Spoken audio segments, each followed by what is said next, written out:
সপ্তাহে সপ্তাহে তৈরি হয় না। তিনি যেটা বলেছেন সেটি প্রকৃত সত্য। এই বন্ধ হয়ে যাওয়া মিল কলকারখানাগুলি চালু করার আমরা ব্যবস্থা করছি, এটি প্রতিফলন আপনারা দেখবেন। এটা তো গ্রাজুয়ালি আসবে। কাল আপনি এটা নিয়ে একটু আমরা দেখেছি নিউজ এসেছে বন্ধ কলকারখানার ব্যাপারে আপনি চীনের সহায়তা চেয়েছেন, তাদের কাছ থেকে কোনো উত্তর পাবেন? হ্যাঁ, তারা অনেক আগ্রহ দেখিয়েছে বিনিয়োগের ব্যাপারে। এই পুরো জিনিসকে একটা পর্যায়ে নিয়ে এসে তো আপনাদের কাছে রিপোর্ট কার্ড নিয়ে হাজির হব, তো সেইটুক সময় আমাকে দিন। লাস্ট আরেকটা প্রশ্ন, মাননীয় মন্ত্রী, সামনে ঈদ আসছে এবং আমরা যেটা দেখি যে বাংলাদেশ সহ বিশেষ করে সিলেটে চুলাইপথে যেভাবে ভারত থেকে বিভিন্ন মশলা সামগ্রী, প্রসাধনী সামগ্রী বাজারে প্রবেশ করছে, অনুমোদন এখন চলে যাচ্ছে, তো সেক্ষেত্রে আসলে সরকারও রাজস্ব হারাচ্ছে, আবার আমাদের বাজারটাও ধরছে।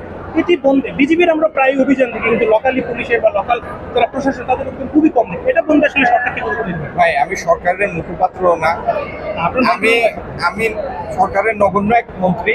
আমার কাছে 3টা মন্ত্রণালয় রয়েছে, এর উত্তরগুলি আমি দিতে পারি, বাদ বাকি উত্তর দেওয়াটা আমার জন্য এখতিয়ার বহির্ভূত হবে। তবে আমি জানি স্বরাষ্ট্র মন্ত্রণালয়ের দায়িত্বে যিনি আছেন, তার নেতৃত্বে স্বরাষ্ট্র মন্ত্রণালয় যথেষ্ট তৎপর আছে এই বিষয়গুলি নিয়ে ডিল করার জন্য। ধন্যবাদ।